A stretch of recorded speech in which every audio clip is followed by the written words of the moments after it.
जय हिंद साथियों। आज के इस सेशन में हम समझेंगे नक्सलिज्म यानी नक्सलवाद। नक्सलवाद है क्या? आपको बता दें कि भारत के वर्तमान गृह मंत्री श्री अमित शाह ने संसद से आह्वान किया है कि 31 मार्च 2026 तक भारत से शांतिपूर्ण नक्सलवादी को खत्म कर दिया जाएगा। तो ऐसे में हमको ये जानना आकांक्षीपूर्ण हो जाती है कि आखिर नक्सलवाद क्या है और नक्सलवाद का विचार क्या है, नक्सलवाद चाहता क्या है और नक्सलवाद वास्तव में आया क्यों और आया तो इसका क्या आकांक्षा है। तो हम इस चीज़ों को आज बारीकी से समझेंगे और चलिए हम देखेंगे कि नक्सलवाद आखिर उत्पन्न क्यों हुआ। ठीक है, तो स्टूडेंट्स, नक्सलवाद की बात करते हम तो इसको आप समझिए कि यह एक संगठन है और कोई भी संगठन को चलने के लिए साथियों 5 तत्वों की आवश्यकता होती है। और वो 5 तत्व कौन कौन से हैं? एक तो है आपका विचारधारा, यानी साथियों अगर आप कोई संगठन बनाते हैं तो आपका विचारधारा यानी उस संगठन का विचारधारा क्या है, ये सबसे बड़ी महत्वपूर्ण कारण हो जाती है स्टूडेंट कि आखिर जो नक्सलवादी हैं उनका विचारधारा क्या है, वो क्या चाहते हैं। और दूसरा, संगठन, अगर कोई विचारधारा है तो उसका संगठन होना चाहिए। ये पहला कारण हो गया स्टूडेंट्स। ये दूसरा कारण हो गया। तीसरा कारण होता है उसमें नेतृत्वकर्ता। ये बहुत बड़ा रोल अदा करती है साथियों। अगर हम आपको बता दें कि अगर आप कोई, जैसे आप 1857 की क्रांति जानते हैं, 1857 की क्रांति आखिर असफल क्यों हो गई? उसका एक बहुत बड़ा कारण था कि उसमें नेतृत्वकर्ता कोई नहीं था। नेतृत्वकर्ता कोई नहीं था, उसका विचारधारा नहीं था कि वो स्वतंत्रता की लड़ाई लड़ रही है या अपने लिए लड़ाई लड़ रही है या क्रांतिकारी लड़ाई लड़ रही है साथियों। तो तीसरा जो है आपका कारण वो नेतृत्व करता है, यानी नेतृत्व करता चाहिए। और यदि उसमें जन समर्थन मिल जाता है, लोगों का समर्थन मिल जाता है और संसाधन की उपलब्धता हो जाती है तो एक नक्सलवादी संगठन उत्पन्न हो जाता है, यानी कोई संगठन उत्पन्न हो जाता है। आप इसे आतंकवादी संगठन भी बोल सकते हैं। जैसे में अगर हम आपको बताएं, यहाँ पे आप समझिएगा जरा से, देखिए अगर कोई विचार है साथियों, अगर कोई विचार है, अगर उस विचार में कोई हिंसक घटना जुड़ जाती है, जैसे में आप जानते हैं कि लाला लाजपत राय जो थे वो उग्रवादी नेता थे। तो उग्रवादी का मतलब स्टूडेंट्स यहाँ पे ये नहीं हुआ कि कोई संस्था है, कोई घर है, कोई मतलब भव्य मंदिर है या मस्जिद है, उसको उड़ा दिया जाए तो उग्रवादी नहीं। उग्रवादी का मतलब यहाँ पे ये हुआ कि वैचारिक उग्रवादी, यानी विचारों से उग्र हैं आप। इसका मतलब ये नहीं कि आप किसी किसी संस्था को उड़ा देते हैं, नहीं, वो आतंकवाद में आ जाएगा। आप वैचारिक उग्रवाद की बात करते हैं तो जो लाला लाजपत है मतलब राय थे वो वैचारिक उग्रवाद थे। तो यदि उग्रवाद में साथियों अगर हिंसा होने लगे, इसलिए गांधी जी हिंसा के पुजारी नहीं थे, वो उग्रवाद समझते थे लेकिन वो कहते थे हिंसा मत करो, क्योंकि अगर हिंसा होने लगा तो आतंकवाद में बदल जाता है। अगर उग्रवाद हिंसा होने लगा तो आतंकवाद में बदल जाता है। और यदि आतंकवाद को जन समर्थन मिल जाए, तो वो अलगाववाद में बदल जाता है। यही तो रीजन है कि पाकिस्तान ससुर बना। हिंसा हुआ, ठीक है, आतंकवाद के तरफ हुआ और लोग उसका साथ देने लगे और साथ देने लगे तो अलगाववादी होने लगा। परंतु अब हम यहाँ पे जो बात करने वाले हैं कि आखिर जो नक्सलवादी हैं इनकी उत्पत्ति होती क्यों है। देखिए स्टूडेंट्स, नक्सलवादी का उत्पन्न होने का जो मेजर कारण है वो 3-4 कारण है। हम यहाँ पे आपको समझते हैं और फिर आपसे हम ग्राफ से भी आपको समझाएंगे। आप आइए जोड़ा। अब देखिए आपकी इसकी शुरुआत कैसे होती है धीमे धीमे। जब भारत देश आज़ाद होता है तो 1956 में साथियों, 1956 में आप देखेंगे कि औद्योगिकरण की नीति आती है। अब जब औद्योगिकरण की नीति आती है तो इससे होता क्या है कि जो बुर्जुआ वर्ग के होते हैं, बुर्जुआ और सर्वहारा में आपको हम अंतर बताए हैं, आप यूट्यूब में और वीडियो है उसमें आगे देख लीजिएगा। ऐसे जान जाइए कि बुर्जुआ का मतलब होता है जो धनी मनी आदमी होते हैं और सर्वहारा का मतलब होता है जो गरीब आदमी होते हैं। ये माओवाद से लेकर रिलेटेड है।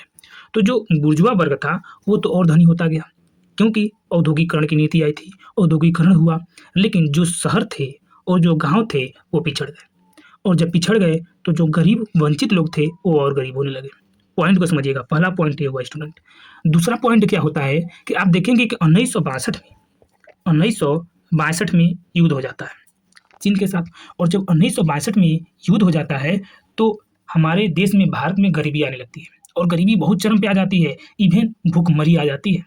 और आपको बता दें कि उसी समय 1965 में अमेरिका में बहुत ज़्यादा गेहूँ उत्पादन होता है और इतना ज़्यादा गेहूँ उत्पादन होता है स्टूडेंट कि वहाँ के लोग के खाने से अधिक गेहूँ हो जाता है। तो वो जो अधिशेष गेहूँ होता है उसको अटलांटिक महासागर में हमेशा डाल देते हैं, जिसको हम लाल गेहूँ के नाम से डालते हैं। तो भारत वालों की विनती पे कि यहाँ पे भूखमरी है तो कम से कम गेहूँ हमें आप दे दीजिए, अटलांटिक महासागर में मत डालिए, तो वह गेहूँ भारत में आने लगता है जिसे लाल गेहूँ के नाम से जाना जाता है। और फिर उसी प्रकार आप देखेंगे तो 1966 में आकर आपका सूखा पड़ जाता है, और सूखा पड़ता है तो फिर से भुखमरी आ जाती है।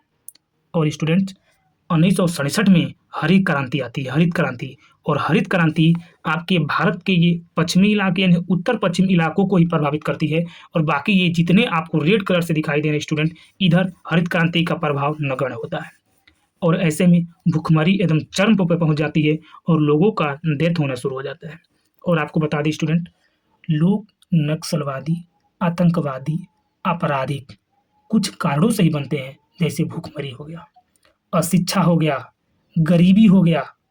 अशिक्षा में जैसे स्टूडेंट हो जाता है कि अशिक्षा में लोगों का जो ब्रेन वॉश करना बहुत आसान हो जाता है। जैसे मैं आपको हम एक छोटी सी क्लिप बताते हैं, आप उसको अन्यथा मत लीजिएगा। जैसे भारत के उत्तर पश्चिम में आप देखेंगे तो क्या है, पाकिस्तान है। पाकिस्तान आपको जानते हैं, पाकिस्तान ससुरा कभी विकसित नहीं होगा और ना कभी आगे जाएगा। और आपको हम बता दें कि क्या है, हम थोड़ा सा आपको इंडिया के बारे में बता देंगे। हम आपको शुरुआत में बताएं कि आप किसी अन्यथा मत लीजिएगा। पाकिस्तान का क्या कहना है, अगर वहाँ की लोग जनता पाकिस्तान के नेताओं से विकास का उम्मीद करती है कि विकास कहाँ हो रहा है, जब से हम लोग अलग हुए भारत से वो उतना आगे चला गया, उतना विकास की राहों पे चला गया और हम पिछड़ते जा रहे हैं, भुखमरी के कगार पे आ गए हैं। तो पाकिस्तान के नेता क्या कहते हैं, तुमको इस्लाम जिंदा रखना है कि नहीं, पूरे विश्व में इस्लाम का झंडा फहराना है कि नहीं। तब लोग क्या कहते हैं, हाँ। और आपको बता दें, धर्म एक ऐसा अफीम है स्टूडेंट्स कि ये जहर से भी खतरनाक असर करता है। तो ये बात ये कहते हैं कि तुमको इस्लाम की रक्षा करना है कि नहीं, विश्व में इस्लाम के झंडा फहराना है कि नहीं, और दूसरा तुमको कश्मीर चाहिए कि नहीं। और भाई साहब, लोग क्या कहते हैं कि हमको इस्लाम फैलाना है और कश्मीर चाहिए, हमारा जिंदा ही रहना हमारा विकास है। अरे ससुर के नाती। और उतना ही नहीं साथियों, अगर हम अपने भारत का भी बात करें तो भारत में भी जो युवा हमारे बेरोजगार हैं, हम भी हैं, तो जो बेरोजगार हैं, अगर वो सरकार से सवाल करते हैं कि रोजगार कहाँ है, तो सरकार क्या कहती है, मंदिर बनाना है कि नहीं। तो हमारी युवा कहते हैं, हाँ जी बनाना है। पाकिस्तान मिटाना है कि नहीं, हाँ मिटाना है, बस जिंदा रहना ही हमारा विकास है। अरे क्या किया जाए। तो स्टूडेंट्स, हमने पहले आपको बता दिया, बस छोटी सी क्लिप बताते हैं। तो ये जो कुछ कारण हैं स्टूडेंट, भुखमरी, गरीबी, अशिक्षा, ठीक है, इसकी वजह से लोग ज़्यादातर नक्सलवादी हो जाते हैं। जैसे आप देखेंगे कि नक्सलवादी में ज़्यादातर जो आदिवासी होते हैं वो होते हैं, क्योंकि उनका माइंड सेट जो होता है, उनको भटकाना मतलब अपने राहों से भटकाना बहुत आसान होता है, ठीक है। तो जैसा कि हमने बताया है आपको कि हरित क्रांति जो थी ये उत्तर पश्चिमी इलाकों में ही रह गई, और इधर का पूरा इलाका आपका, जैसे पूर्वी दक्षिणी इलाका की बात करते हैं, इधर का पूरा इलाका भुखमरी से परेशान हो गया, इसलिए काफ़ी ज़्यादा लोग इधर नक्सलवादी शुरू हो गए। और आपको बता दें स्टूडेंट्स कि नक्सलवादी जो थे वो त्रिजंक्शन पे रहते थे। त्रिजंक्शन क्या होता है स्टूडेंट, आपको समझाते हैं। जैसे जहाँ पे बहुराष्ट्रीय सीमाएँ हों, बहुराष्ट्रीय सीमाओं का मतलब क्या हुआ, मतलब जहाँ पे अनेक सीमाएँ हों, जैसे ये कोई अलग जिला हो गया, ये कोई अलग जिला हो गया, ये कोई अलग जिला हो गया, ये कोई अलग जिला हो गया। तो इससे फ़ायदा क्या होगा सर बताइए? इसका मतलब ये होगा स्टूडेंट्स कि अगर नक्सलवादी यहाँ पे रहते हैं, ठीक है? अगर इधर कहीं भी इधर-इधर कहीं भी मतलब कोई इन्होंने अपना घटना का अंजाम दे देते हैं, तो जानते हैं हमारे यहाँ पुलिस ससुर क्या कहते हैं? ये कहेगा, "अरे तुम्हारे जिला में है, हम नहीं जाएँगे।" वो ससुर कहेंगे, "बे तुम्हारे जिला में हम नहीं जाएँगे।" ये कहेंगे, "बे तुम्हारे जिला में हम नहीं आएँगे।" ये ससुर अपने में लड़ते रह जाते हैं और वो अपना अंजाम देकर चले जाते हैं। इसलिए मतलब जो नक्सलवादी होते हैं, वो ऐसे बहुराष्ट्रीय सीमाओं जो होते हैं। दूसरा क्या होता है? दूसरा वो जंगल ढूँढते हैं, जहाँ पे जंगली इलाका ज़्यादा हो। इससे फ़ायदा क्या? अगर पुलिस पकड़ने आएगी तो जंगल में वो लोग भाग जाएँगे, पुष्पा झुकेगा नहीं ससुर के नाती, ठीक है? और चौथा आदिवासी क्षेत्र में। आदिवासी क्षेत्र में रहते हैं, काहे कि आदिवासी क्षेत्र में रहने से ब्रेन वॉश करना उनका आसान हो जाता है, ठीक है? लेकिन ये तो इतनी कारण थी स्टूडेंट कि जो ये नक्सलवादी करते हैं, और नक्सलवादी का जो मेन एजेंडा है कि आखिर नक्सलवादी चाहते क्या है भारत से? तो आपको बता दें कि नक्सलवादी का आप देखेंगे शुरुआत में उत्थान होता है, फिर अवसान होता है, यानी उनका अंत होता है।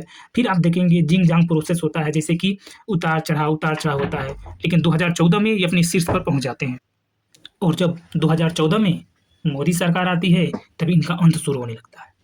इनका जो एजेंडा है स्टूडेंट, ये चाहते हैं कि भारत में हमारा राज्य हो, हमारे लोग खाएँ-पिएँ, ऐश करें, घूमें, विकास के नाम पर ढोंगा। अर्थात आपको बता दें स्टूडेंट कि वर्तमान सरकार की जो सबसे अच्छी काम है, वो ये है कि जो पूर्वी इलाके हैं हमारे, जो उत्तर पूर्वी इलाके हैं, आज तक जितने भी भारत में सरकार हुए हैं, कोई भी इतना सरकार इतना काम नहीं किया था जितना वर्तमान सरकार ने आपके उत्तरी पूर्वी इलाके में किया है। और सबसे ज़्यादा नक्सलवाद इधर ही आते हैं स्टूडेंट। और नक्सलवाद को ख़त्म करने का यही एक रीज़न है कि मोदी जी और अमित शाह ये कह रहे हैं कि हम नक्सलवाद को ख़त्म करेंगे। इसका एजेंडा हम आपको बताते हैं कि कौन-कौन से कार्रवाइयाँ चलाई गई हैं। इसमें 2 एजेंडा आते हैं साथियों। एक आक्रामक नीति आप समझेंगे और दूसरा विकासात्मक नीति। आक्रामक नीति के अंतर्गत स्टूडेंट होता है क्या? जैसे प्रहार, ब्लैक फॉरेस्ट ऐसे-ऐसे ऑपरेशन चलाए जाते हैं और काफ़ी ज़्यादा चलाया गया है। प्रहार ऑपरेशन के चलते आप देखेंगे कि जो हमारा लाल गलियारा था वो सिमटता जा रहा है। लाल गलियारा का जो आपका संबंध कहेंगे तो नक्सलवादियों से पूरा संबंध है।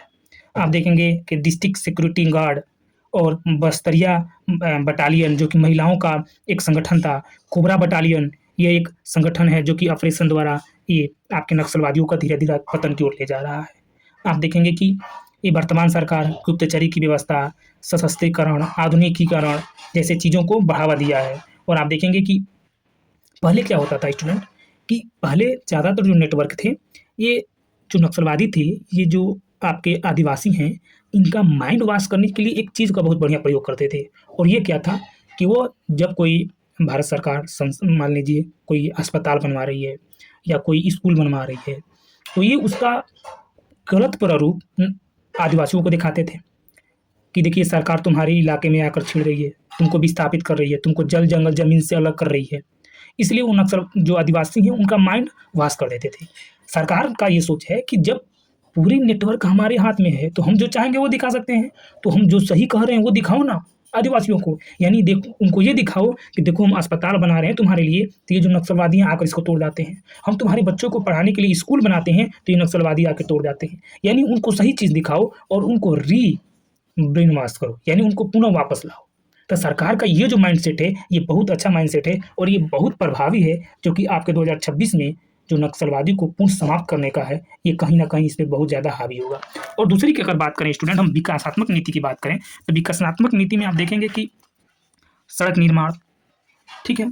और आप देखेंगे कि कौशल विकास, वित्तीय समावेशन, ऐसे-ऐसे जो स्कीम हैं, ये भारत सरकार की ये काफ़ी ज़्यादा प्रचारित किया गया है। जैसे प्रधानमंत्री जन धन योजना आप देखेंगे, ये सब मतलब सरकार के द्वारा काफ़ी ज़्यादा प्रचलित की गई है ताकि इनका प्रभाव खत्म हो सके।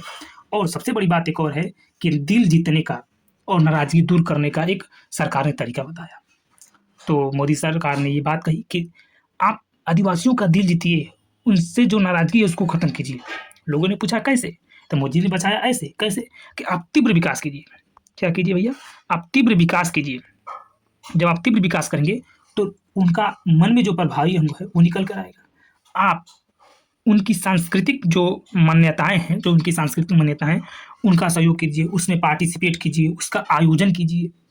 अगर देखिए कोई कितनाऊ भी है अपना, लेकिन अपना तभी अपना होता है जब आपदा में, संकट में कोई अपना काम आए। ऐसे ससुर सब कहते हैं कि तू मेरी नहीं, तू केरी नहीं, ठीक है? तो इसलिए उनकी आपदाओं में आप उनका सहयोग कीजिए।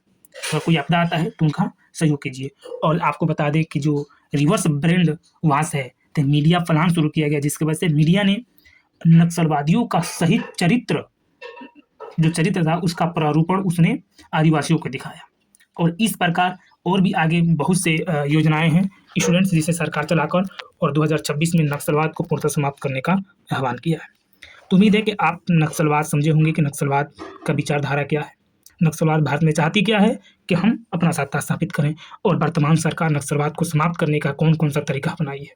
तो फिर मिलेंगे अगली वीडियो में, तब तक के लिए धन्यवाद।